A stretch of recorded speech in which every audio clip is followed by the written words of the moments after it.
Welcome to episode 253 of the Center Ring Esports podcast presented by Alt. This is going to be the best episode ever because it is a loaded episode. A lot has happened this week. We have a packed e-news to get to. Might be the longest e-news we have ever done. We have Yikes of the Week, another loaded week for Yikes, so we will get to that. And CDL New York did not fail to deliver. But before we get to that, let me tell you about the show's sponsor, Alt. Alt Esports is by far the best apparel brand that you can get, not only in esports, but in the world, in the universe. If you listened to last episode, you would have known that they recently did a collab with DC Shoes that is now available on their website, altesports.com. You can pick that up. It looks fresh as hell. I would highly suggest it. They also released the E-United Summerwear. Now, I'm a simple man. You make a coral color t-shirt, I'm going to buy the coral color t-shirt. That's just how it's one of life's many rules. You see a coral summer shirt, you buy the coral summer shirt. It's like $25 too. Like that's a steal, really. You're robbing them of their worth. So go ahead and pick that up. altesports.com. Follow them on Twitter @ultimate and tell them the TCR boys sent you. My name is Dylan Attach Price from the New York Subliners, and you're listening to The Center Ring. Okay, so let's start.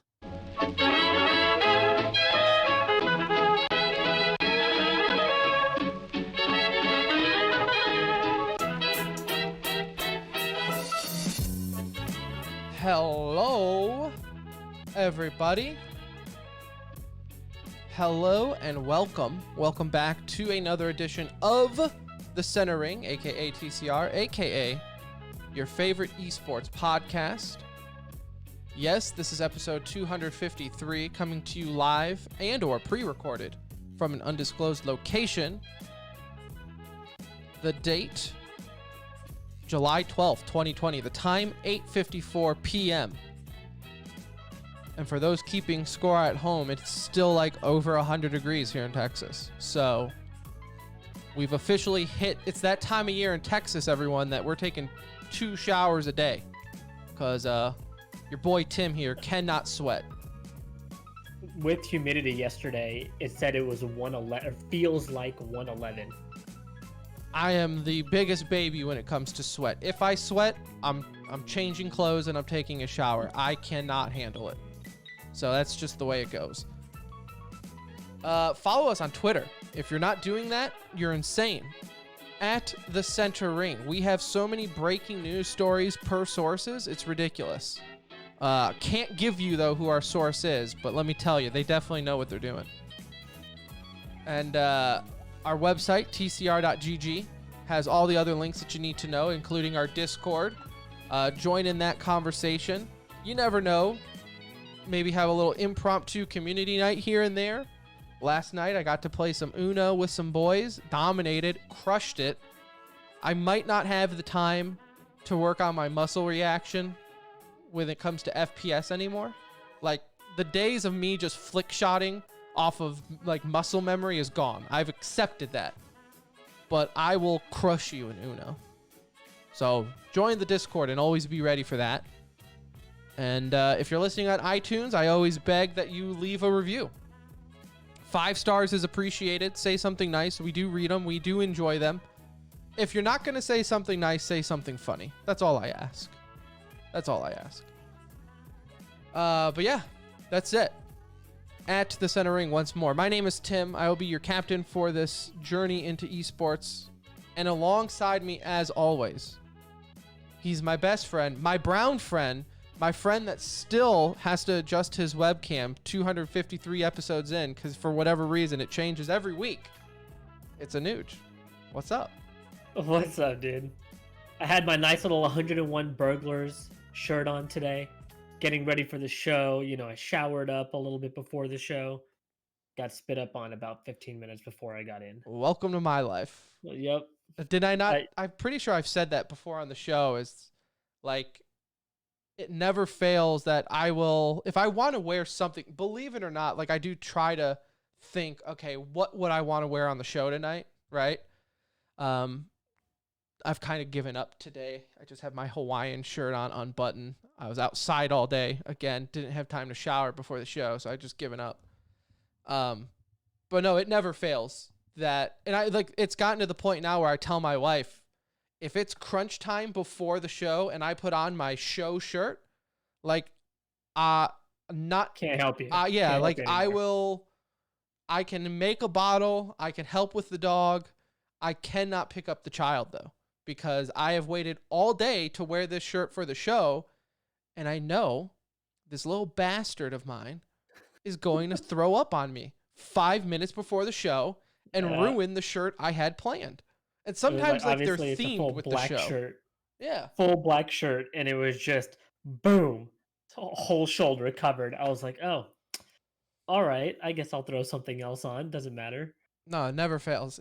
It really never fails. Right when you really don't want the kid to spit up on it. They always do. They never fail. But what a crazy week. We took Wednesday off. We played the replay for our interview with Nate, Doa, and Josh again. So thank you to all of them once more for coming on. It was an insane episode. I say again, no other esports podcast out there is brave enough to have a show where you talk about professional skateboarding, in-depth interview for professional skateboarding. Thank God Nate and Doa were here to carry me through that one. Because if it were up to me, I'd be like, so, is it hard to do a kick flip?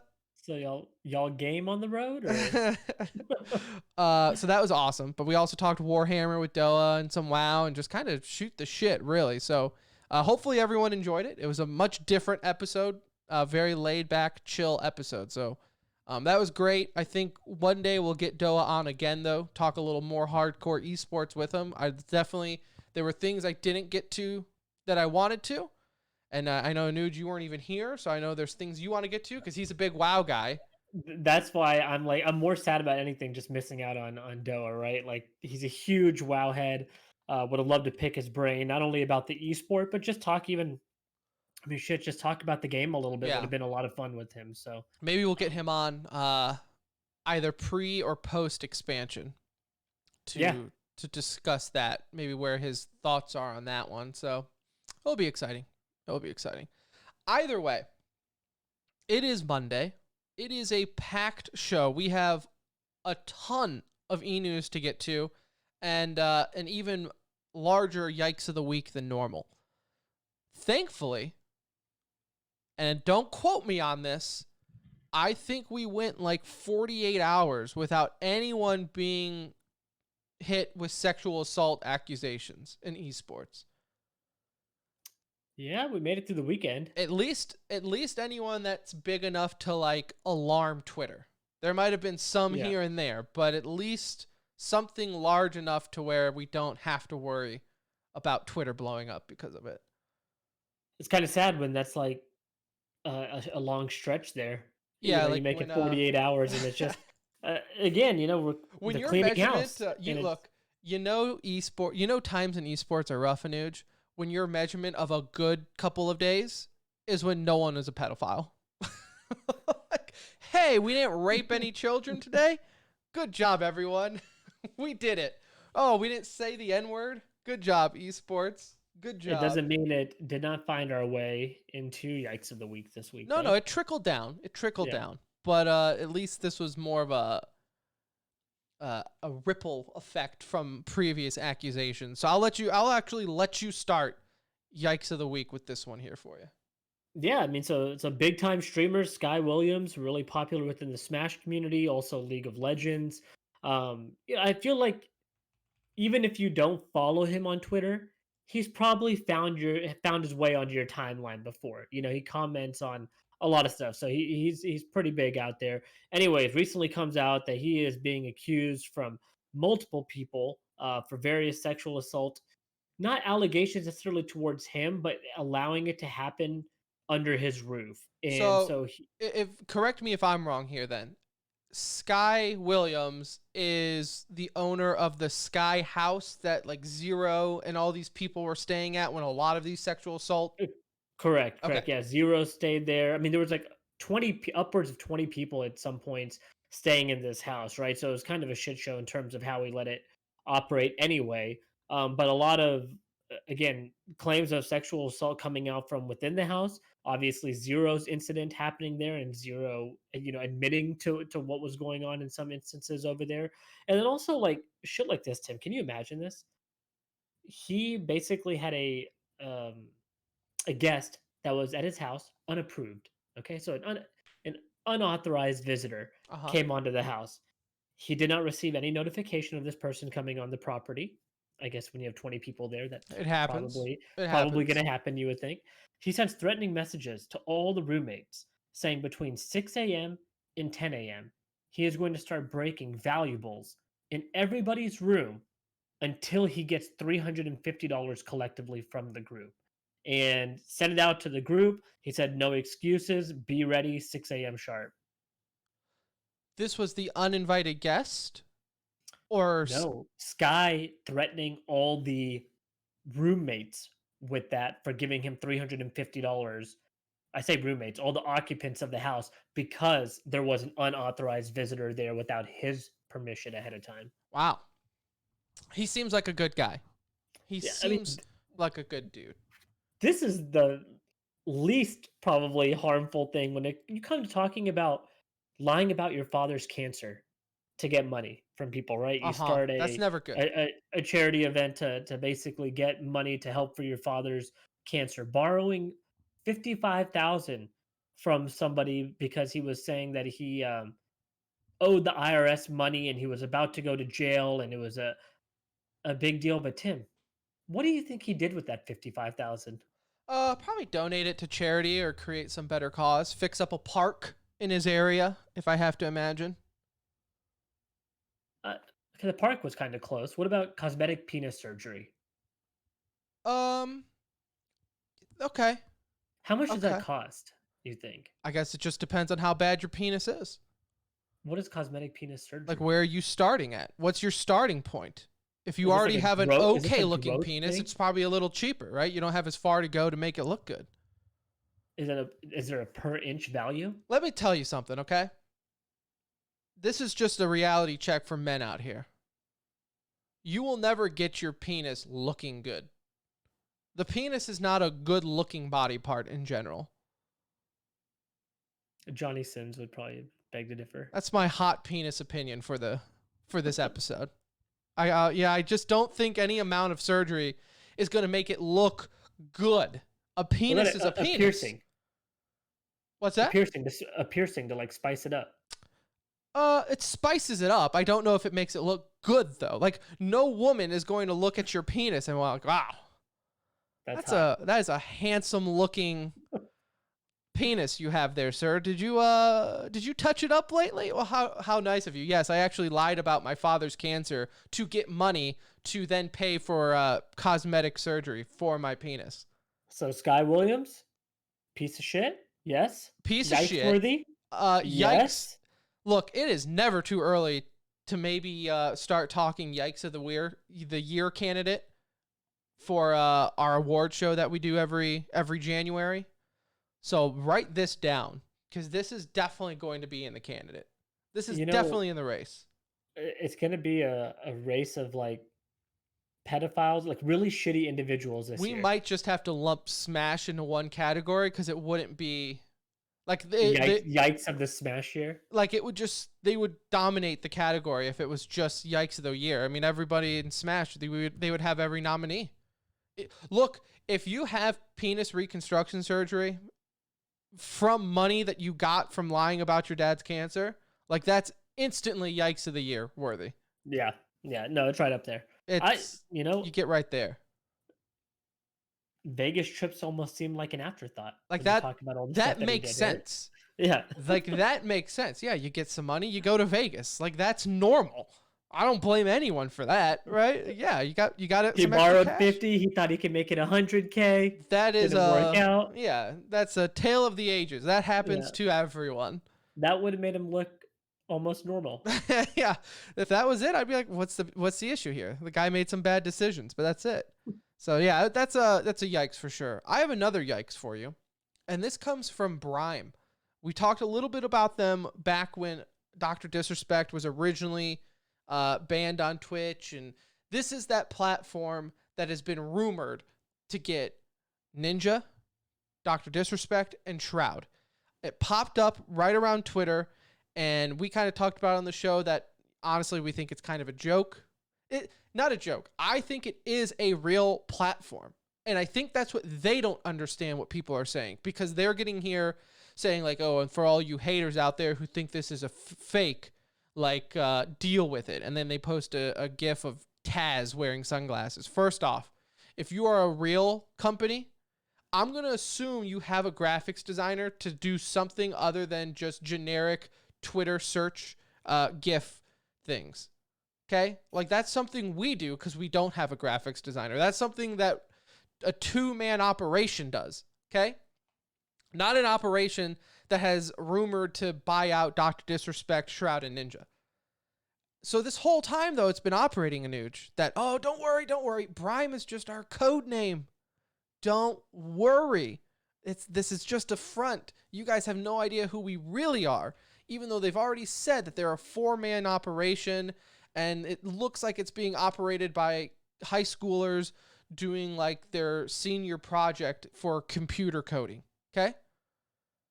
Well, they revealed their actual name. Hit me with it. Brime Live. Why not just stick with Brime? I think that's ultimately what it is, but their website is brimelive.com. So not like brime.tv, like all these other domains that they were going to use have been already bought out underneath them. But it's like, so this whole time, this again proves to me that these guys have no fucking clue what they're actually doing and why I think it's a joke. Not that, again, I think it is a real streaming platform.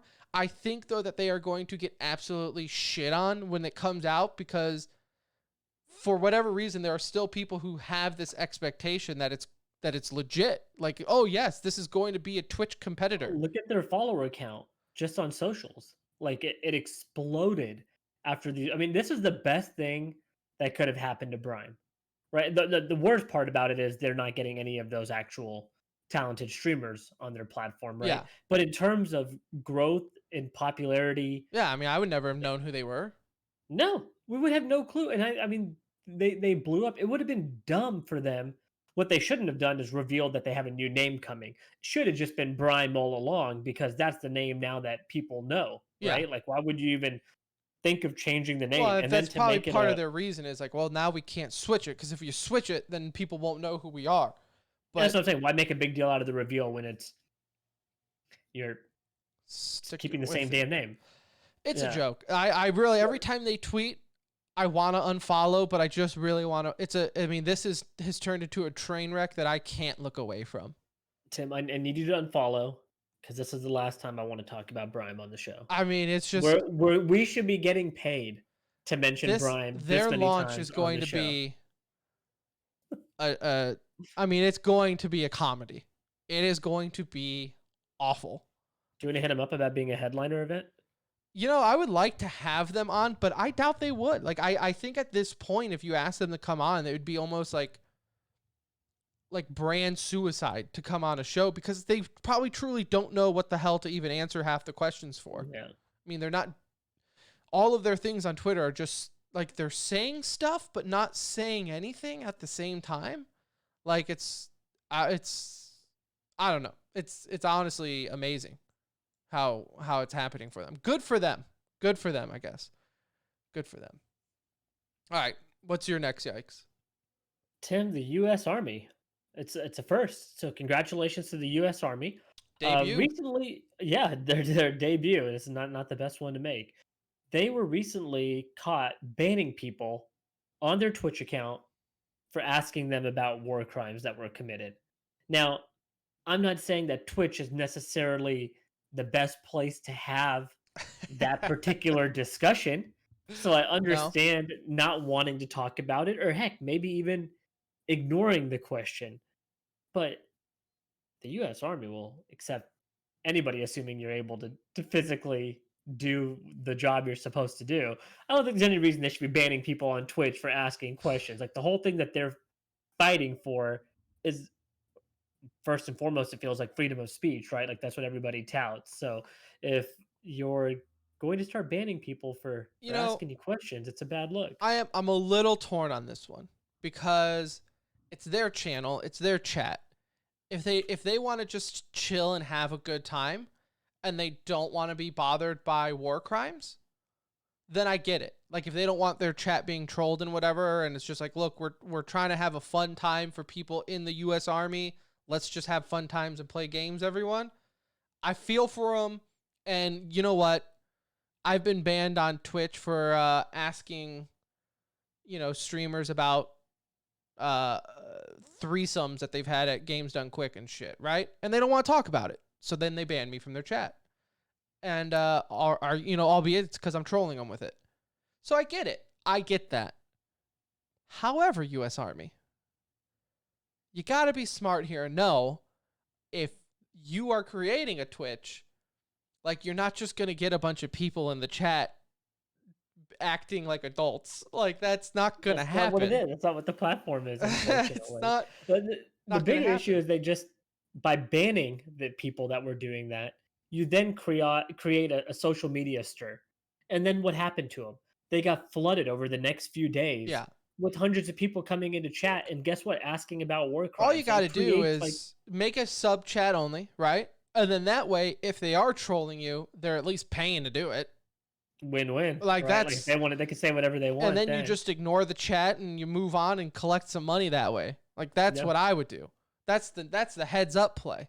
So turn on sub that's mode. the streamer minding you talking right there. Yeah, Jim. like okay, you want to troll me, that's fine. Sub mode, and you gotta at least pay me to troll me.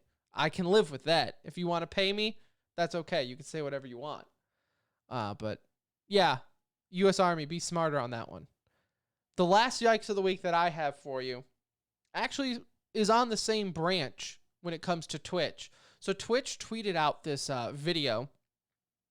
And to be honest, I don't even know like the real purpose of this. It was like a LGBTQI.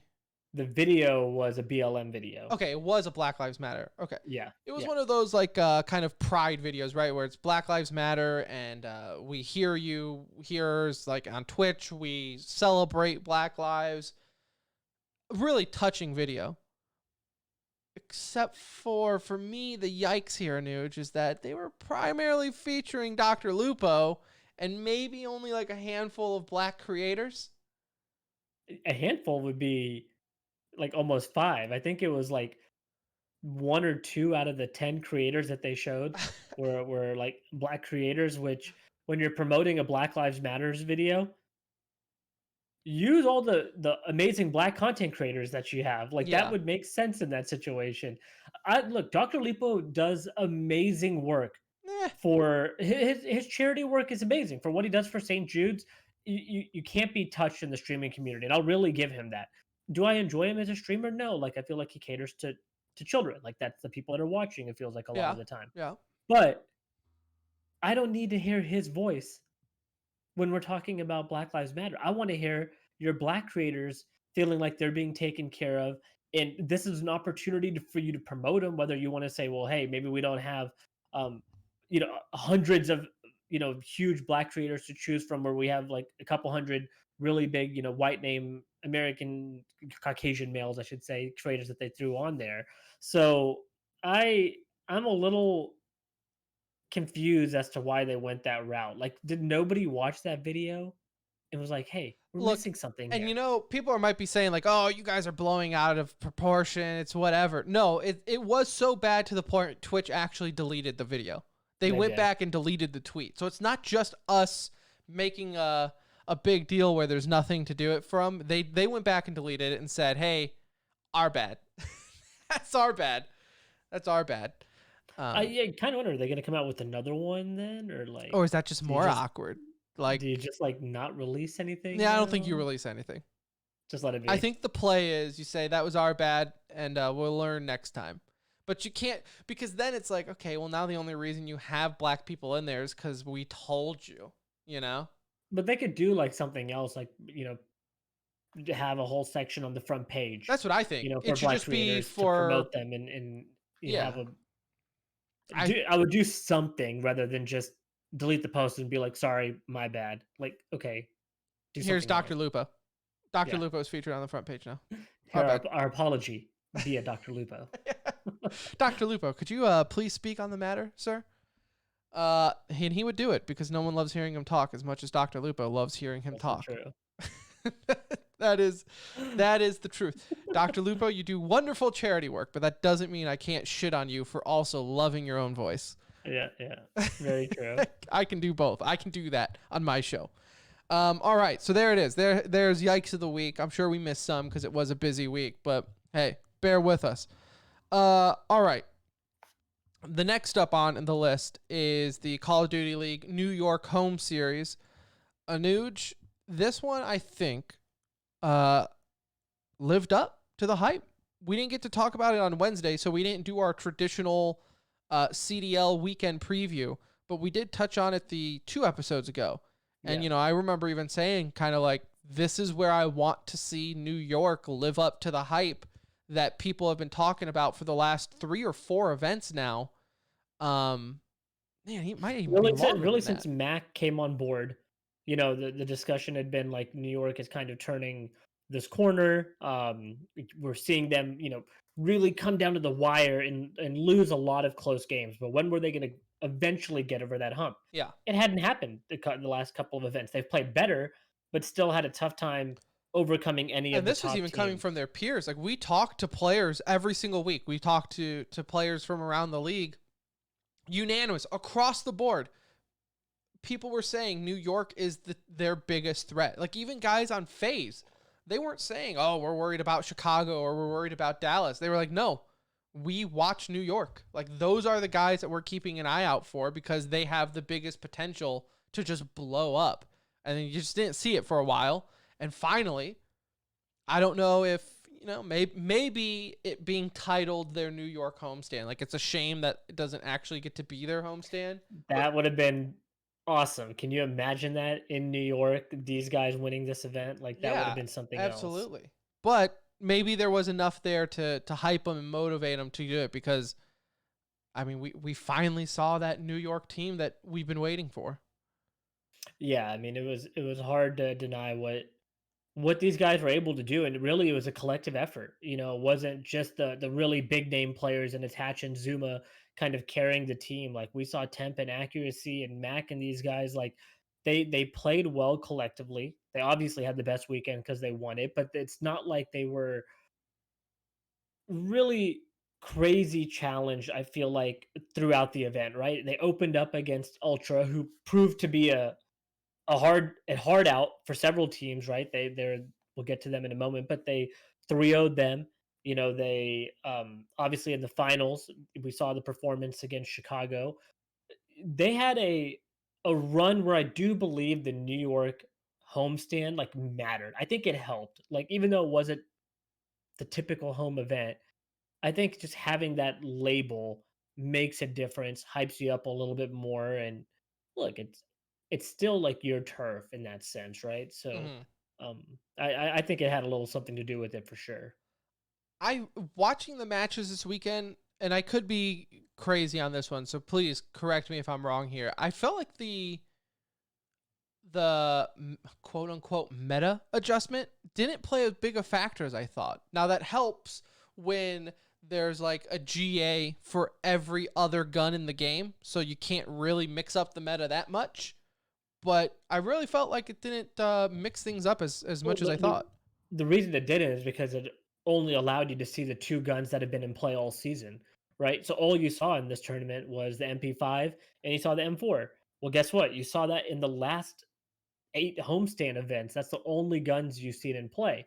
Where the meta shift would have the reason you didn't see the meta shift is because they banned the guns like the Uzi. They made that a gun that's no longer accessible. The AUG, like another gun that had they not been banned or GA'd, um, they would have been in play this weekend. And that was the big debate going into it. So yeah, you didn't see a meta shift, but it's because they didn't allow a meta shift to happen. So going into the weekend, we heard who were the teams? Atlanta and Dallas. Mhm. Those are the ones kind of getting blacklisted from scrims because they pretty much, well, Crims broke a GA, and Atlanta pretty much said we're not doing it. Like we're just you're doing this days before an event. We've been practicing with one way. We're not going to do it. As far as I could tell, they did. They ended up going with it. Like they Yeah. didn't break a GA. We've said this on the show. I've said it. I'm going to beat this dead horse one more time if I can. GAs are okay to a certain extent, right? If and Activision does an okay job of creating rules. But obviously with every single attachment and gun in the game, there's a shit ton, right? This isn't like Halo where you just turn off radar and say, okay, well, I guess that's the rule set. The amount of GAs that these players have to do, the amount of policing that the players have to do in their own league is a joke. And I don't blame Atlanta for not wanting to follow GAs a couple days before the event. I don't blame Crims for whether purposely or accidentally breaking GA. Like, look, I think to a certain point it's okay. But for some of these, and we've even, again, talked to some players, and they're like, some of these you can clearly tell are because one team won doing something. Like, there were even talks, and this could have been a meme, and maybe I'm getting worked up over something, but, like, there were even talks of banning knives because, like, what players do is, like, they'll throw a smoke and then just go in that smoke and start stabbing away, right? So there were talks of, like, hey, you can't do that because it's not really, you can't do anything against it. That's unbelievable to me. Like the fact that we are going around and having the players having to police this heavily, I know Activision doesn't give a shit about the league, but my God, at least pretend. Yeah, like to me, I don't think the players do a good job of policing because I don't trust enough of them to make an unbiased judgment on what should be banned and what shouldn't. Of course not. Slasher was like a huge proponent in that this weekend. You saw him on everybody's Twitter talking about how the AUG should be banned, and like he really made it a point to chime in on anybody that commented being against the GAs. I saw him on 5 or 6 different threads where he had jumped in talking about showing stats of, well, hey, 8 out of 12 teams or 10 out of 12 teams voted for it, and it's like nobody wants to vote against the crew because then you get blacklisted, just as you Right. saw Faze and Dallas do so.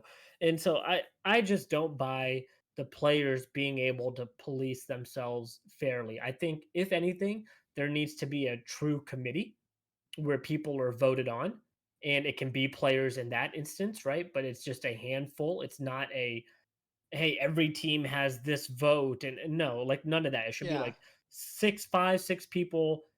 They're trusted by the teams. I It's think so the difficult owner because should like have you a even vote in think that. like I would even say like throw in someone from, I mean, obviously you need someone from the league involved, but even like if it's like a caster or someone that the players or someone trusts in the media enough to Yeah. have that unbiased outsider's opinion, because you're absolutely right. What it's turning into is the losing teams are GAing against things that the winning teams are doing.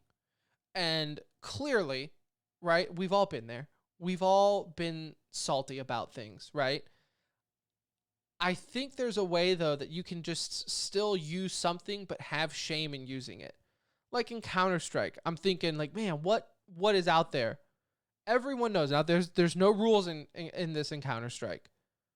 But everyone knows if you whip out that auto sniper, you are going to get shit on from fellow players on Twitter. Like you are just going, and you know it, right? It is There's the even in rare pugs. instances where it's like, okay, it makes sense, but 95% of the time, when you whip out the auto sniper, you're not only going to hear it from players, but you're going to hear it in fan Yeah. reaction also, right? Like it's like, oh, really? Like Yeah, you're but doing it's not this? G8. It's not like the players are like, oh, Virtus Pro used the auto sniper and they ended up getting 7 rounds in a row and ended up winning and making a comeback. So I think we need to G8 it because it's overpowered. Like, no, you don't hear that in other scenes. But in Call of Duty, man, and I think it's because the league has let it get too far. I think it's the league Yeah. has given that power to the players, and now you're seeing this kind of unfair shift in it. I love the committee idea. Which blows my mind, Tim, because like this is the first year of the franchise. So this is something that I feel like they've known about. It's not like GA's just started. It's No, been happening for like 10 years. This is something that I think should have been handled just as if we were moving into a professional league, which is this is proving to be like kind of a shit show because of the game more than anything, yeah. right? Not necessarily the league We itself, but only have like 3 months left, so yeah, at this point, I'm done. Just it's like beating a dead horse at this point. There's really no point anymore. But yeah, this is something that I felt like should have been nipped in the butt at the beginning of the year to handle in a more professional way. Which again, I think the committee makes sense, or just something other than what they're doing. But I don't want that to take away from the weekend because we no. really did have. We had a lot of firsts, right? So we talked first about New York finally getting a win, really setting themselves up to not be in that bottom grouping at the end of the year points wise to where they're going to get a bye hopefully, right, of some sort. They might not be playing in the losers round. I think another important thing that we finally got to see, finally, Tim, I say finally, Atlanta Faze versus Chicago Huntsmen happened. Did it live So up to the hype? that's what I was about to ask you is everyone's like, oh, the what hype train were we on? Are we talking about the hype train on week 1 of the season? Or are we talking about hype train of like, I don't know, starting in Seattle?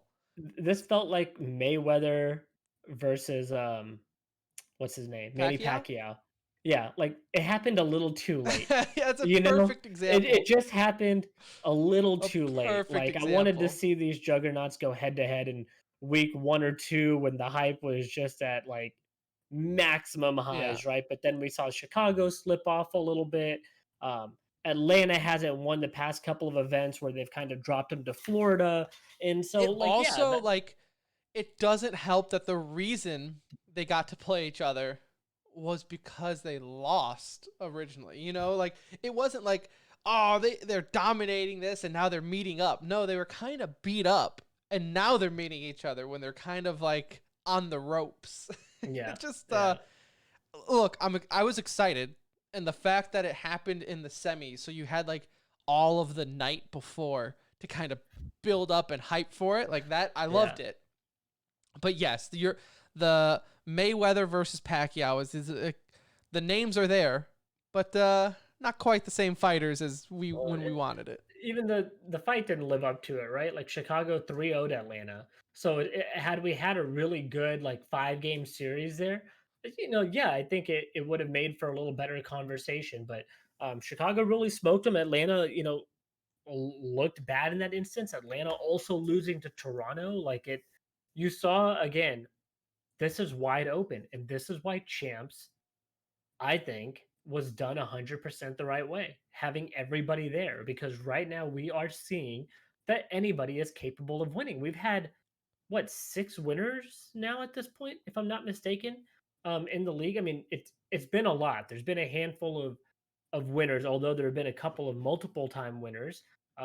We're seeing that on any given weekend, a team has an opportunity to step up and take the W. And so this weekend was no different. I think Toronto, another team that showed like we're not an easy out, right? We might not win it all, but we have the ability to eliminate you. And so I think we had a fun weekend. Like I think overall the weekend was successful. We finally got to see New York step onto the podium.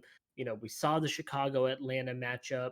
Um, not a lot to talk about there with Paris, who's just kind of fallen. Like the wheels have just fallen off Yeah, for them since the beginning. it was Like kind of since funny because like Land. week 1 and 2 they were like kind of like the big surprises. Like, oh, Yeah, Paris yeah. looked good. Paris is might be one of the better teams, and they just haven't done anything. Minnesota, I've given up on them. They have not been able to adjust well since moving online. And that's a shame, right? Because they It's look, kind of common for all three of these teams, right? yeah, Minnesota, Paris, and London. like they just looked like but Paris and London were always a surprise. Minnesota, Yeah. that was like a top team. Like that was a top 3 Yeah. team at the start of the year. And once online hit, they just haven't even been close to being the same. They haven't gotten points their last 2 events. No, they've really been struggling, unfortunately. And I mean, with the team like London, for example, I thought I had saved this. Yeah, I mean, Wuskins on London still performs as one of the top 3 rated players. Like in every event this guy is attending, and they're not finding ways to, unfortunately, get some of these wins. And so, for some of these teams, you don't see it getting any better. I don't see the Gorillas all of a sudden being able to turn it around. I think we saw a peak performance from them, a couple of homestands ago where they surprised a couple of teams and great, but I think that was like their run. I think same thing with Paris. Like, Paris is one of those teams to me that although I just mentioned every team really has a chance, like I don't see that being able to all of a sudden elevate their game I mean, they to have a compete chance with some for of an the best teams. upset, right? They have a But chance to get an upset, but not make a yeah, run. There's a difference. Because you also have to there- remember, like, how champs has worked. If you're in the bottom, you are making the run. Like, that's a oh yeah, yeah. marathon.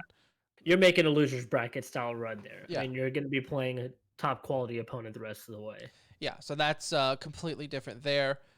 So looking at the next event, which is what, the 17th? So next week, right? I think it's next weekend. Because isn't it Yeah. kind of because they had to skip one, so now we're getting Yeah. back to Yeah. back, right? So perfect. Next event, which is the London homestand.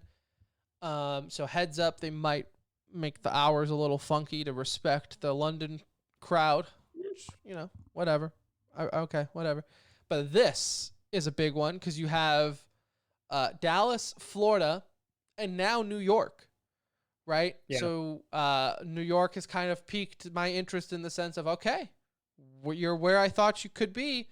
Now we have 3 top contenders. Optic has recently made some roster changes by benching Dashi and Chino.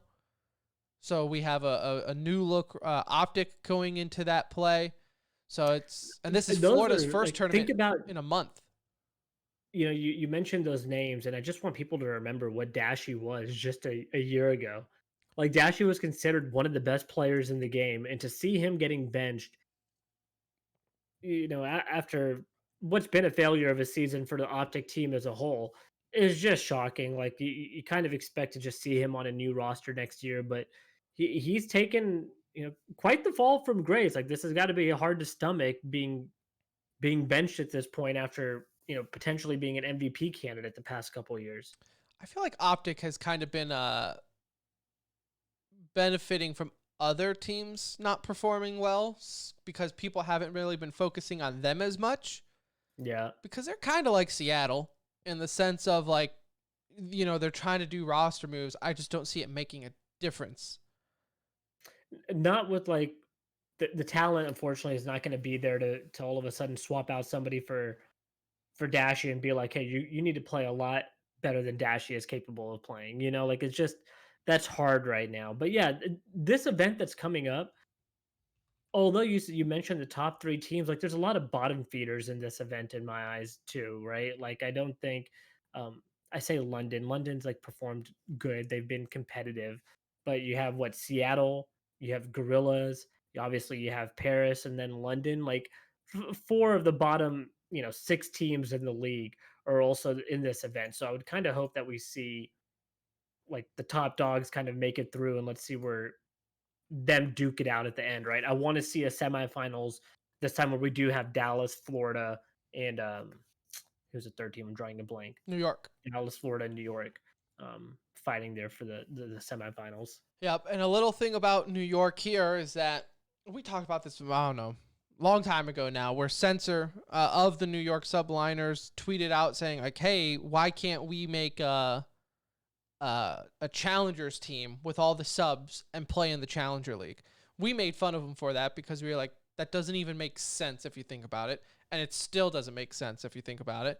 But there was compromise involved. So Censor is now playing for Triumph. He is still a part of the New York Subliners roster, though. He's more or less on loan for Triumph playing in the Challenger League. I do like this in the sense of, I think of like with the NHL, where teams don't necessarily have teams in the, like for Overwatch, okay? I'll think of it like with Overwatch League, where it seemed like every team, every Overwatch team at some point in time had a contenders team. And it was like Dallas Fuel, Envy, the London Spitfire and the Hurricanes. Like it was their direct, like they owned that contenders team. Yeah. And after a while, just business wise, that doesn't make sense. But I do like the idea of like if teams had sister teams in the league. And that's what they do in the NHL and the AHL, where it's like sometimes it's the same ownership, but sometimes it's just two ownerships agreeing, hey, we, the Detroit Red Wings, will use you, the Grand Rapids Griffins, as our minor league team. So we'll loan you players to shift around and keep them warm and things like that. I do like that sense for esports if we want to go that route, right? Where it's like, hey, Censor, you want to play? We respect that. You can't go and make a team. Like you can't do that. But we will have you on loan to sub in for this Challengers team. I like that. And I think it's a good compromise. I like the idea that a player is getting the ability to stay warm and active, right? Yeah. Like the worst thing you can do as a competitive gamer is not compete. There's just no way to get that same type of experience as being in game against other competitors. And so you can't do that any other way, right? He's probably not getting a chance to scrim a ton. They just don't have a need to use him at the moment. So I like that part of it. The part that I want to see how it's handled is, let's say the team Triumph that he's being loaned out to ends up doing really well with him. Is there an opportunity for them to buy him out and continue? Like, how does that work? If this team is able to win and then New York wants to pull him back after they've I mean, qualified I for think that's kind whatever. of like a EPL situation. I mean, they're on Yeah. loan.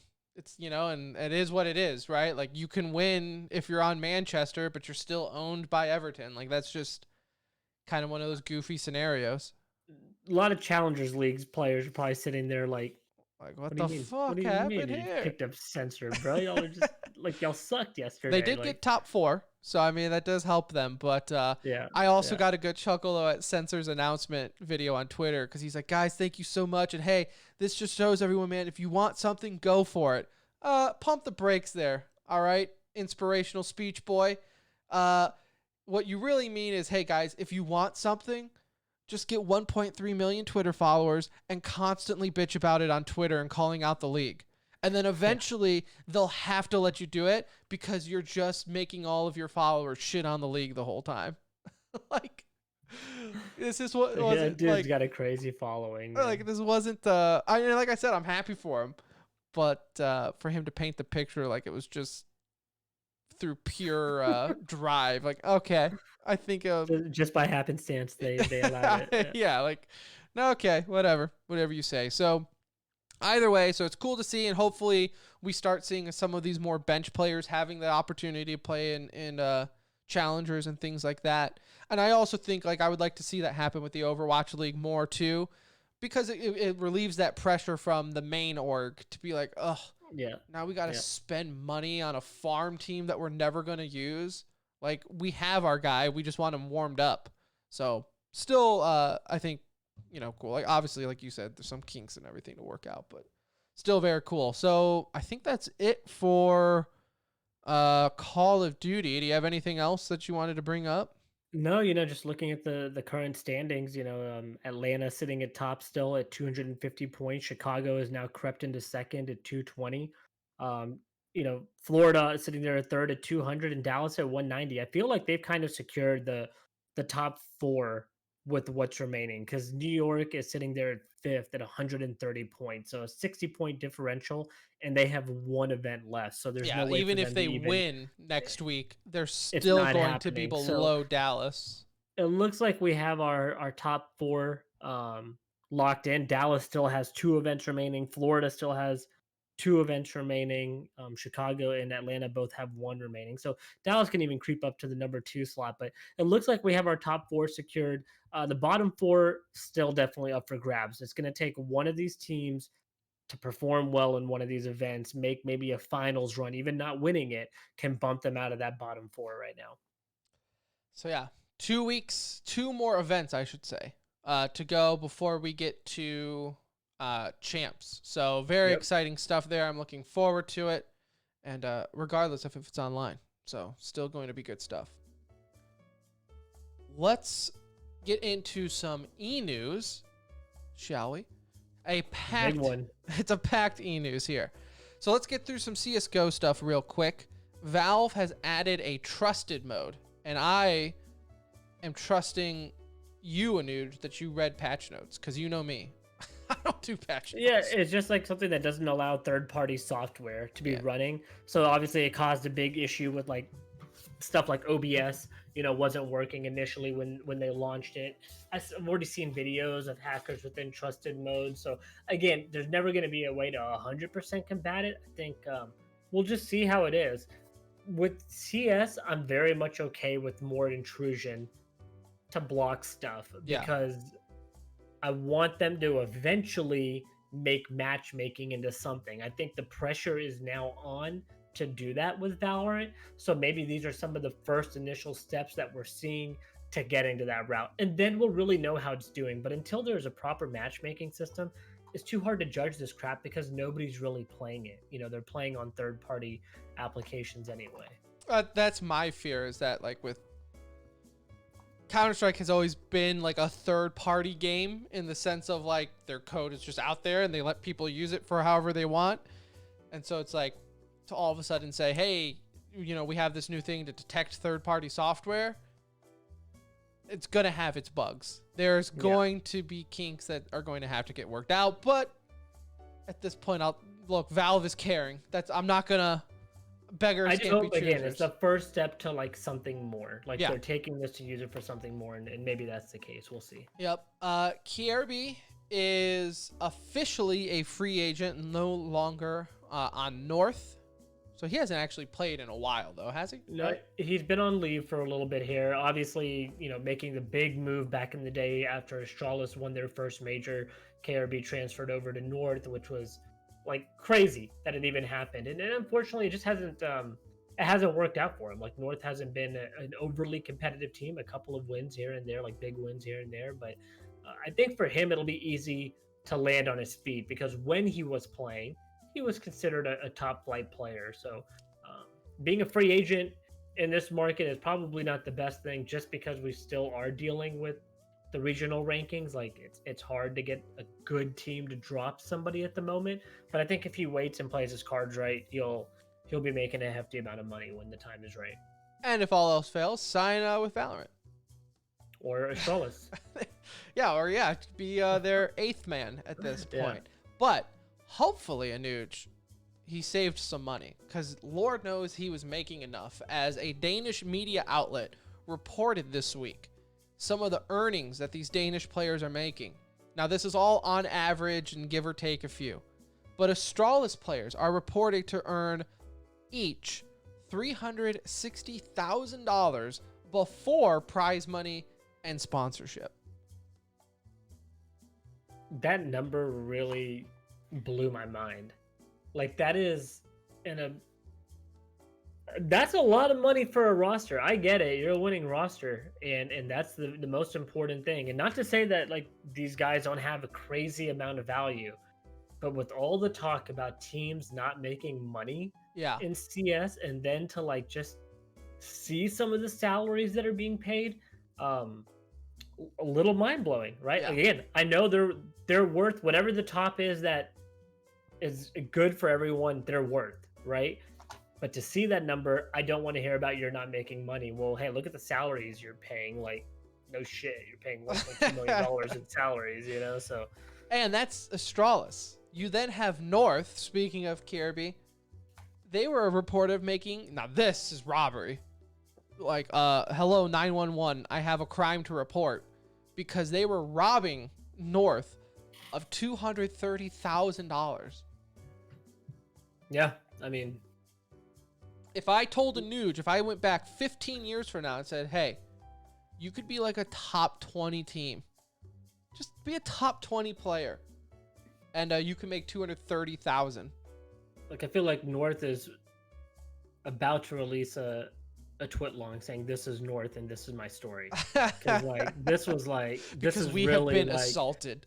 They are really paying a good chunk of change for Yep. CS:GO players right now. That is, again, that's crazy because they're not a winning team in most people's eyes, No. right? They're a good organization, but not a winning team. Tim, Mad Lions in Heroic, 100K. Yep. And you For, like- think, okay, 100K, you're viewed as a professional athlete. Sure. But that's per player. That's $500,000. You think Mad Lions is pulling in that type of revenue? Maybe. I don't know. But this is, again, before prize money and sponsorship. I don't know if that's the case for all of these teams listed. Is that like for all of these teams it's Right. before prize money? But if we go under that assumption, again, that's a crazy amount. Like there was buy-ins to get into all these leagues this year. Like that alone puts Heroic and Mad Lions at the $2-3 million mark for the year and what they're what they're paying. So I don't know how much they're bringing in, but can't be as much as an M4 Howl, Tim, which reportedly a CS:GO skin, M4 Howl, reportedly just sold to a Chinese collector for 100,000. That is one Mad Lions or Heroic player that he just bought in a weapon skin. Stat track, for those of you that don't know what that means, the gun tracks the amount of kills you get. Doesn't It has clean the house. Yeah, it doesn't clean the house, just tracks your kills. It has 4 IBP, I Buy Power, Katowice 2014 stickers on it, which are kind of the notoriously famous stickers, sold for 100,000, currently being put back on the market at 130,000. So This fucking guy buys a digital gun for $100,000, and I am having buyer's remorse spending like $30 on the last Steam sale. I question my upgrade from my WoW expansion. I Yeah. was like, should I spend that extra? Like I 15 felt bucks like I just to should have get that told mount? my wife buying the collector's edition, and this guy's dropping 100,000 on a. I don't even want to say, well, the market's there. It's not. One dude was there. One dude. That's all it takes. But yeah, there's not. I wouldn't call it a market. No. There was one guy that was dumb enough to pay 100,000 for a digital skin, who's already trying to resell it for 130. So let's see if that second dumb guy Good is luck. out there. Good luck. And a little bit update for you here for the regional major rankings for the Rio Major that is still scheduled to happen. Don't know if it will be in Rio. I highly doubt that. But after Summit here, we're on a little players break. So here's a quick update for you. And that's, by the way, for you guys who don't follow CS. If you're like, why haven't you guys talked about CS in a while? They're on a players break, like for like a month or something like that. So there's just nothing to talk about. But Team Liquid is still in first for NA, Evil Genius second, Gen G third. Some of the bigger teams that are just not in it at the moment. Look, Brazil.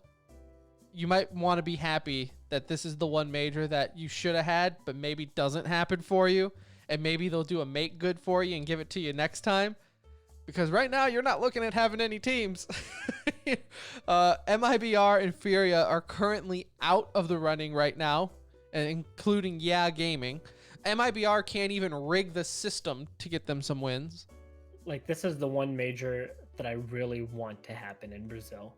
Because there Like, I won't be any really teams. would love to see Liquid, Evil Geniuses, Gen G, 100 Thieves, and Cloud9 supporting NA in Brazil. And Like, not- that would be a Look, story. I think it's payback for in Columbus when I had to sit there and watch SK, or they were Luminosity at the time still, being the NA representation beating Liquid and shit. Like, no, you're Brazil representation. You're not NA. They just threw you on the NA bracket. So that you were just on this side of the pond. yeah, you just happen to live a little south of us.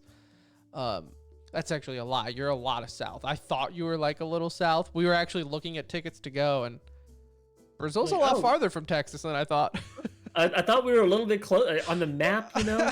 Like, I was looking at the finger measurement Yeah, there, I was and I like, was like, yeah, "Oh, it's like we're a only not 6-hour that flight. far." Yeah, Yeah, just gotta go over the Gulf and boom, It's a land in 6-hour Brazil. flight, right? Not too bad. Same time zone. How bad can it be? Yeah, yeah. Yeah, I'm not going to that one. Sorry, Brazil. Sure, you're a wonderful country, minus the cocaine and crime. But The EU side, Tim, is a little bit more kind of what you would expect to see. Vitality leading the group. I think that's a little surprising just on some of their performances over the past couple of months, I guess you could say. G2 and Astralis leading, closely behind them. I think the surprising one here is obviously seeing Mouse Sports well out of it right now, sitting down there at 15. North, another one.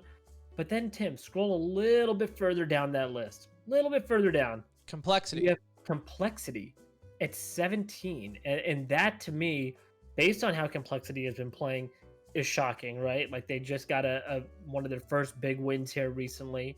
And then Dignitas falling in at last place. I mean, they are not even sniffing the major. There's like no chance for them to qualify at this point unless they just win every event they're in going forward. But yeah, I think Complexity doesn't make the major. I don't think Dignitas does. Ultimately, I don't even think Mouse is going to make it if we were to have a major. But No.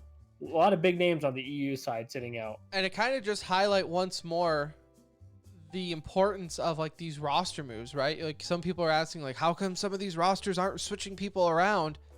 If North just stayed the way they were, they would be in like 7th or 6th spot. They would be qualified. Right now they are 12th, which is the very, edge, right? They're right there. But I mean, they're all from roster moves. Like, they are unqualified. They're disqualified from the major because of the roster moves. So it makes a big difference. I think the biggest story out of the Road to Rio major points here is if the major started today, this would be our first major that I've seen that I can remember without Tai Lu representing the Asia side of the bracket. So Tai Lu currently sitting in 2nd place behind Tiger. So it'd be interesting to see.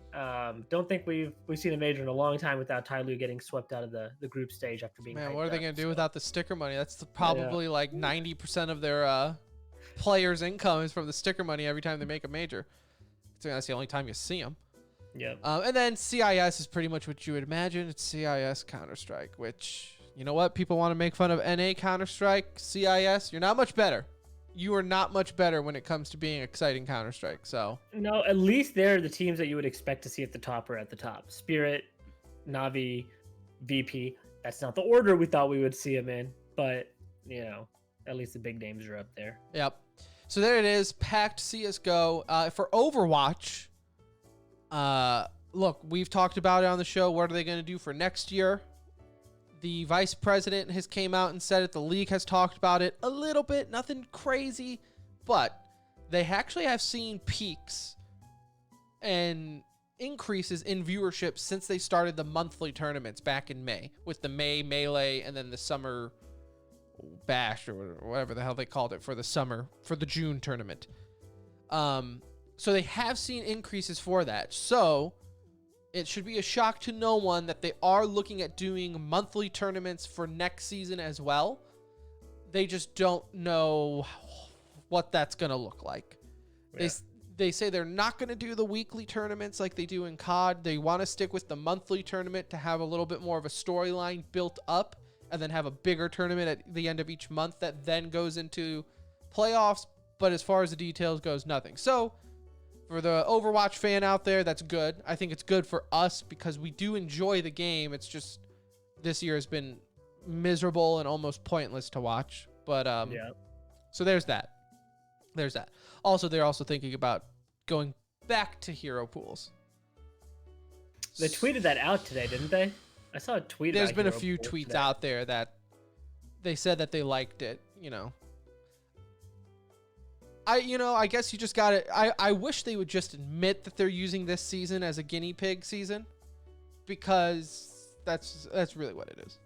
That's all it is. I'm just waiting for the season to be over. It's been too hard to watch this year, unfortunately, and so kind of ready for a fresh start there. And Yep. We'll see if it's worth keeping up with beyond that. Yep.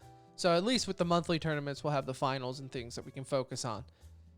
For some league news, Riot has revealed their 149th champion for League of Legends, Lilia.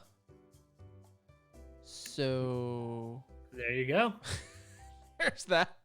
There's that. And in world news, though, so of course 2020 World was in Shanghai. Well, if you've been keeping up with the news, that shit ain't gonna happen. So they are now talking about maybe doing a players bubble for Shanghai because China has like doubled down again with Corona and everything, right?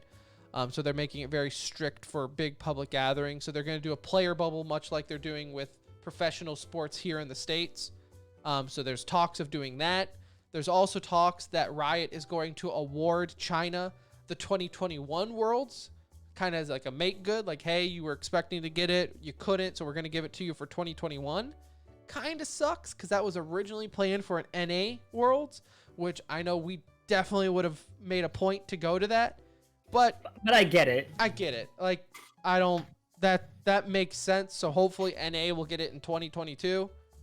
But so there's You don't that. want to see them not get a chance to celebrate a game that's like huge over there. Yeah. So, I you know, mean, maybe they it's, find a way to do another big event in NA and then give Worlds to NA the following year. But like they should do something in NA that, you know, would be entertaining, whether that's a championship of some sort. Yeah. So there's that.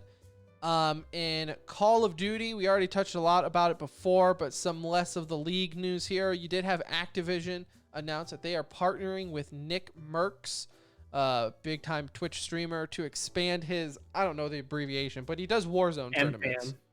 It's the MFAM gauntlet that he does. It's a Warzone tournament. I think they doubled his prize pool money, if I'm not mistaken, so up to 100K. And that's cool that they're supporting a content creator that's also like giving back to the community. So I say the community, it's all big name. Well, and oh my god! But it's yeah. I almost choked on my energy drink here. And Nick Merckx is a good dude, right? I think that's the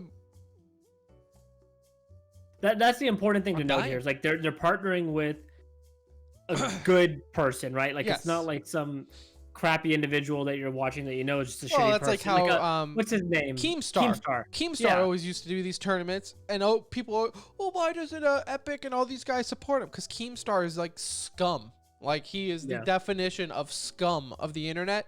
Where Nick Merckx, as far as I know, is a good dude. Yeah. So happy for that. Good to see Activision again. It's a touchy point with me that the fact that it seem like they're giving more love towards Warzone than the actual league, but I'll let that go. It's the only place where their fan base is. Yeah. Like the player base isn't playing multiplayer. They're playing Warzone. It's almost like the multiplayer sucks. Almost. Popular streamer Rich Campbell, his contract, Tim, ran out with the CDL. He is the host of the CDL, or one of the desk hosts for the CDL. His contract ran out like yesterday, and he will not be returning to focus on his streaming career, which I think primarily focuses around WoW. He's also not going to be casting WoW anymore either, to obviously focus on streaming. But I thought it was like an odd time for his contract to run out. Like you would think a contract kind of goes to the end of a season of some sort, but he's like leaving the desk midway through. Obviously there was like the Momo incident also that happened, so they lost another caster.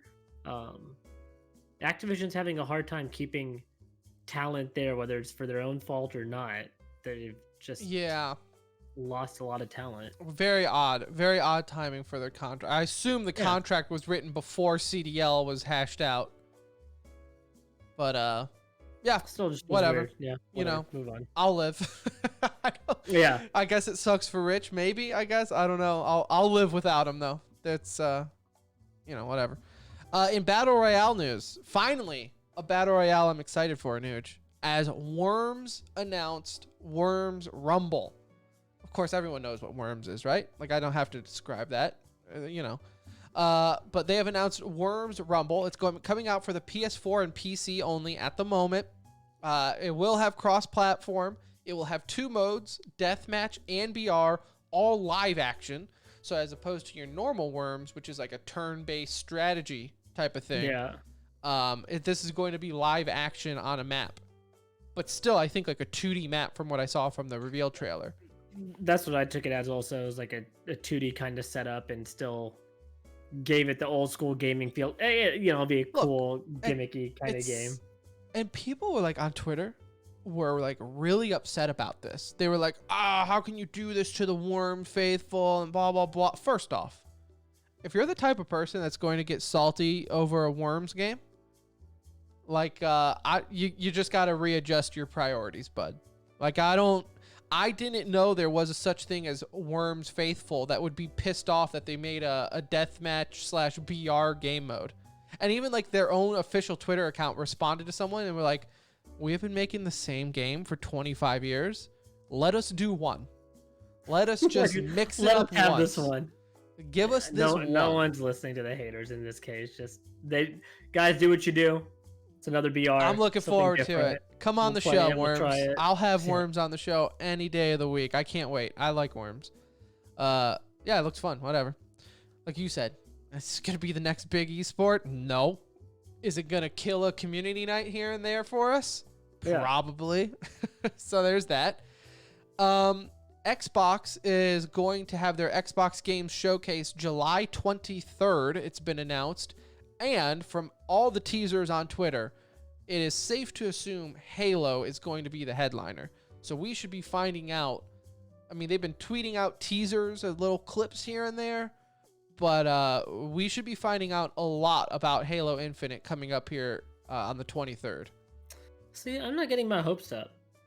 Really? You think it's just going to be another teaser trailer for the story or something? I think it may be like we finally get a little sneak peek of gameplay trailer maybe. See, but I think that's when the articles will start rolling. I think you're going to get some sneak peeks and then they're just going to... I mean, it's July, bro. I hope so. It's July. It's not coming out till December though, right? I mean, that's what they're saying. Holiday, right? Holiday. Yeah. I mean, look, hey, I hope it is. I would love to learn more about the game. I'm waiting. We're waiting. Halo 3 is coming out for Master Chief Collection on PC, so if you're looking forward to that, if you're a controller player or if you want to suffer being a PC player, that's coming up. But I'm looking forward to it. All I'm saying, Microsoft, listen to me. Listen. Do not give controller support on PC. Let PC be PC. And you will introduce Halo to a whole new world. But if you try this bullshit with cross-platform, which, man, do you remember like 3 years ago when all we kept saying is, why can't we have cross-platform? Why can't I play with... idea. They knew better. They knew... Look, that's the one thing.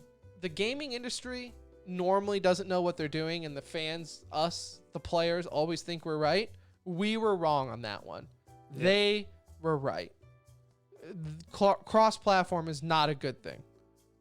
Unless it's a good thing outside of FPS games. Yeah, Hearthstone or something, sure, whatever. But yeah, or like RPG games where you can play with your buddies that way and stuff like that. Like, sure, that'd be great. Yeah. I don't think the FPS route has really just kind of been a disaster. We were wrong. And then it also, on the flip side, it sucks for console guys that have to deal with the PC cheaters. Yeah, like that's not fun for them either, right? So, yeah, it is funny because like you see guys talking about like on COD where it's like, man, we never had to deal with this before. Like Hex talked about on his podcast, saying like, oh, we never had to deal with PC cheaters before. I'm like, oh, welcome to my world. Okay. Every game. Now, my counter to that is, well, a normal PC game actually has an anti-cheat, unlike COD, that has like almost none. So there's that. Yeah, there's that. In other news here, we got Valorant. Sources told the Esports Observer that the average Valorant team salary currently ranges between $15,000 and $25,000 per month. You know, per month. The amount of people that can't read kind of surprises me because there was so much talk that came out all of a sudden of how are players averaging 15 to 25K per month, and it was like, no, guys, that's team salary. Team salary. And hey, look, if it's a new game, it's hyped up like crazy. You're bringing in pros from other games that are already used to making money. Like, that doesn't seem that unrealistic. Yeah, you got to pay them. I mean, because you got to think, if you're a top tier pro, I mean, you got 5 guys per team, so that's what, 5,000 per? Like, Okay. Give or take a few. Maybe one guy makes more, one guy makes less, depending on the name. Like, okay, whatever. Like 60K a year, like that's not. You got to pay him. That's not like that's not like considered a bad salary. Like that's like what they should probably more than what they were getting in their other game would be my guess, because they were orgless, a lot of these guys. But they were still competitive players nonetheless, and so it makes sense. Yep. G2 wins the first European opener for Ignition Series with Mixwell, of course, being of G2. So that is always a good feel-good story. I am a G2. If I have to pick an EU team, I'm all G2 because I want to see Mixwell do well. I think Mixwell's got a lot of people's hearts, right? Like A, good guy, B, somebody that's just kind of got the shit end of the stick a lot of the time. So, yeah, I mean, good for them. It's, these events are just so hard to keep up with, honestly, for me, especially on the EU side. But great to see G2 coming out with a win right off the bat. Real Valorant esports will not start for me until LAN start up, because right now you have this whole NA being NA, like you have like fighting in pods, with online. It's hard to judge what the best team in the world is when you're only playing other NA teams. So hell, even EU players are saying like, yeah, we're watching NA games and we're not that impressed. So that's what I'm looking forward to. Also, Riot announces a new skin. They're like, a pandemic, millions have lost their job, the economy is going in shambles. Guess what, fam? We got your back with a $100 skin package that lets you pull a dragon's penis to shoot a gun. Does look kind of badass, though. It does look bad. I have never wanted to pull a dragon's penis more. Yeah, no, they look pretty freaking cool. But yeah, I mean, $100 package, that's insane. To me, that is a skin, though. Like when you think of like a legendary skin, like that's what I want.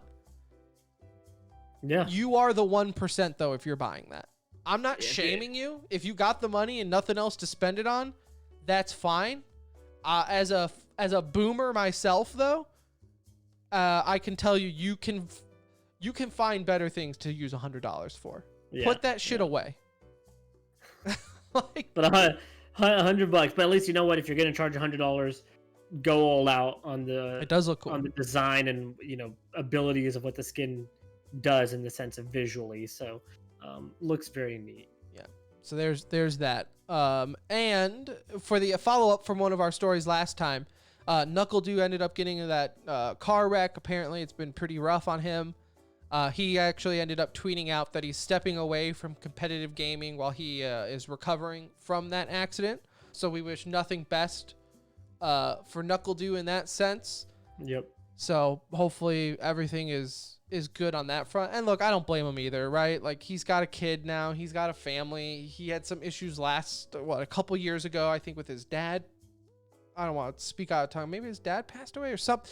The guy's had like a rough go lately. So take a step back, get things in order. I mean, the guy was like one time the best in the world at it, so he'll be able to come back anytime.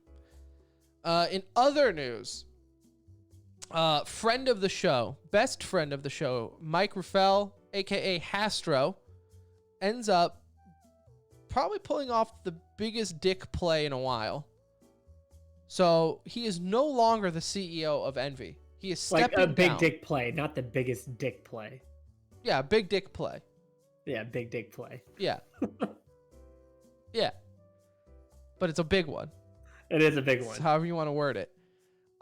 So he steps down as CEO of Envy.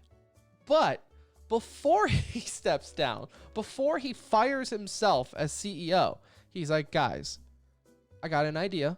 We should make a new position. I'm going to spitballing in the ballpark here. CGO, Chief Gaming Officer. That person can be in charge of running the teams and scouting for players and everything there. Oh, that's a great idea, Mike. Who do you have in mind? Myself. So he hired himself as the CGO and then fired himself as the CEO. Is that not one of the coolest titles? Like, first off, Tim, within our company, I would like to change my title as well. Would you like to be the Chief Gaming? I didn't know you could just do that. I didn't know you could that. Just I don't want to be called a CEO anymore. I want to be like supreme leader. Like, can I be supreme leader? You know what? Center For Ring? him to be more involved, though, I think this is like a good thing for all parties. First of all, the guy that they hired, you want to talk about a resume? This dude is like Harvard alum, Yeah, dude, and I got I don't know. I have The more list Twitter was followers just- than him though, so let's You pump have the what? brakes. I have more Twitter followers than him, so let's pump the brakes. That give it. Mike's gonna tweet out one thing, say, "Hey, follow this guy," and then done. It's over Also, at that point. Shout out to Mike real quick, just so we're on the same page. I made it very clear that I was only friends with you because you could get me free Envy merch. If things have changed with you not being the CEO now, delete my number. Like, I'm only friends with other CEOs. Did you know today was supposed to be the Dallas Fuel homestand for us? Did that pop up on your calendar for you? Yeah, I did. Yeah, I guess normally I went through and deleted all of them, but I think it was supposed to be the Dallas Fuel That was kind of homestand. sad. this Kind week. of sad. Just We kidding. would've got Mike. to see all these Congratulations, guys, so- though. Congrats on the new position, and hopefully you get to spend a little bit more time with your family. So that's all that really matters in life, Anuj. Other news here. This one kind of was random. Sony agreed to make a $250 million strategic investment in Epic Games. Buys them about 1.5% or so of Epic Games. Yeah. I saw a crazy stat, like Tencent gave them like 400 million a couple years ago, and that gave them roughly 50% of the company. This is before Fortnite blew up. Yeah. Now 250 million gets you 1% in return for the your stake in the company. Damn. So Speaking look, of insane Fortnite's money, going anywhere. speaking of insane, Caffeine streaming service, you've probably seen them once, maybe, on Twitter. Anyways, there's a website called Caffeine, and they stream stuff. Has received a $113 million Series D investment in a valuation of more than $600 million. This is, of course, led by some of the big companies, Fox, Cox Enterprises, and I'm going to mispronounce this, Sanibel Investments. They're a Saudi company. Shows me people don't do a lot of research. I There's mean- no way. I mean, look, good for them. Good for that. You just committed highway robbery, but you did it. You got your money. See what you can do. See if you can turn it into something. Yeah. Maybe it's a juggernaut. Maybe that's you been could sign sleeping, Dr. so. Disrespect. Maybe they can buy Brime out. If I was Brime, that would be the best play. Like, you sell right now because your stock has never been higher. So sell. In sad news, MSI, the computer parts company, MSI, CEO Sheng Zheng Qiang, if I said that properly, has passed away after falling from the 7th floor of their headquarters, of their corporate building. I didn't know that's how he died. Like, I knew that he died, and then I saw this in the news section here. And how? Do you know? Do they know how, or like what happened? I haven't like followed up on it since reading the original article. To me, that almost sounds like foul play. Like, I don't know. It's terribly sad though, because MSI has been Yeah. very heavily involved with like esports sponsorship and of course parts and things like that. So, I mean, we see him at all the events that we go to. So that is just crazy. Yeah, that's it's a terrible way to go too. So, rest in peace to him, and condolences to the family. But that sucks. Yeah. Ninja streamed on YouTube and almost broke the internet doing so. This means reportedly absolutely nothing. So he just did it because obviously he's a streamer, right? Good So advertising gig right there that he just did for himself, though. He had 150 plus K. Yeah, and you know what? I think that's what it was. First off, anyone who thinks Ninja's going to Twitch, unless Twitch backs up the bank for him, like Twitch did him so dirty when he left. Like, Yeah. when Shroud left Twitch, they learned their mistakes and like were nice about it. When Ninja left, they repaid him by showing porn on his page. On his So stream. Ninja, I don't think is going back to Twitch. I think Ninja wasn't getting offers that he felt like he was worth it and said, guess what? I'm going to stream for one day and I'm going to show you what I'm worth. So he did it. Good for him.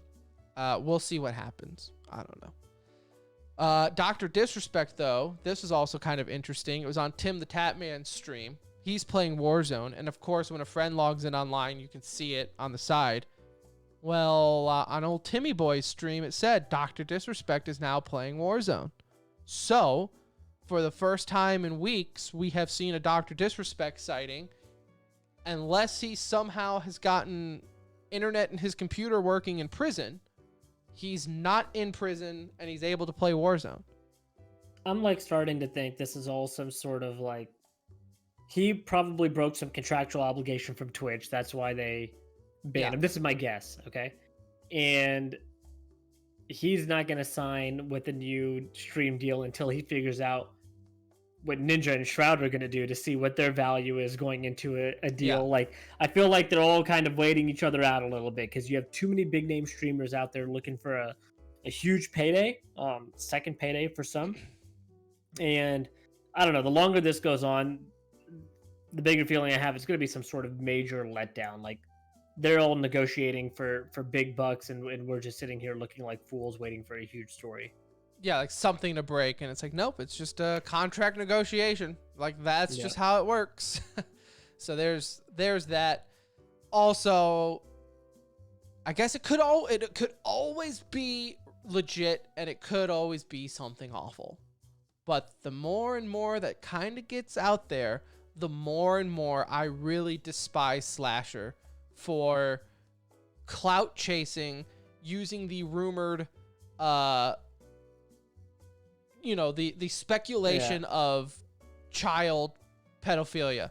And I don't care what anyone says. Terrible. That's what it was, right? Yeah. Everyone in the chat was like, holy shit, what is too bad that you don't want to talk about? Did he do something to a kid? Does it involve kids? What happened? So the fact that Slasher clout chased with that is like the low of low. And I didn't have a whole lot of respect to him going into this, but it's all fucking out the window at this point. Could totally redeem himself, and it turns out real, but as of now, doesn't look good. It's like such a waste of time to sit there and wait for all this info to come out. I thought we were getting this like a week and a half ago, look, and it's just this should show up in the history books as the one time the internet hasn't leaked something. Yeah, I mean, but have you lost? Like, I've lost so much interest. Oh, I don't care anymore. Yeah, I still really care anymore. don't. Yeah. I find it more fascinating that we don't know, in the sense of like, yeah, for sure. No one has leaked anything. Like, no one knows anything about this. It's incredible. Like a Twitch employee not release this? Yeah, it's incredible.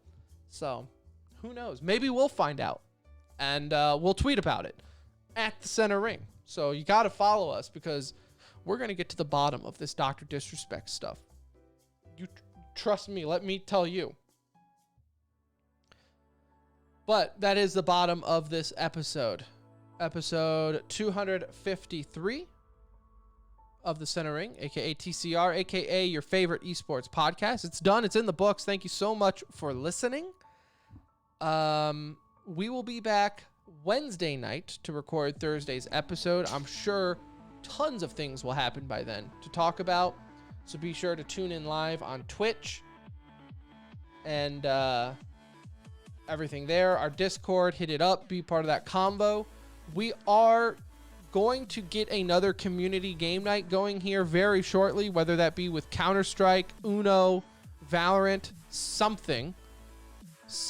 We will play something with you guys. Let us know what you want to play. Yeah, let us know. If y'all have some games that you want to play, or something that a couple people are down to play, we'll jump on and do it. Yep. I'm a little biased towards Counter-Strike right now. I am feeling some CS, but don't let that sway you. So let us know in Discord or on Twitter what you want to do. We will definitely do a community night here coming up for July. And yeah, follow us on Twitter at the Center Ring. I think that's everything. You guys enjoy it. Have a good, wonderful week. We will talk to you Wednesday night for a Nuge. I'm Tim. We'll see ya.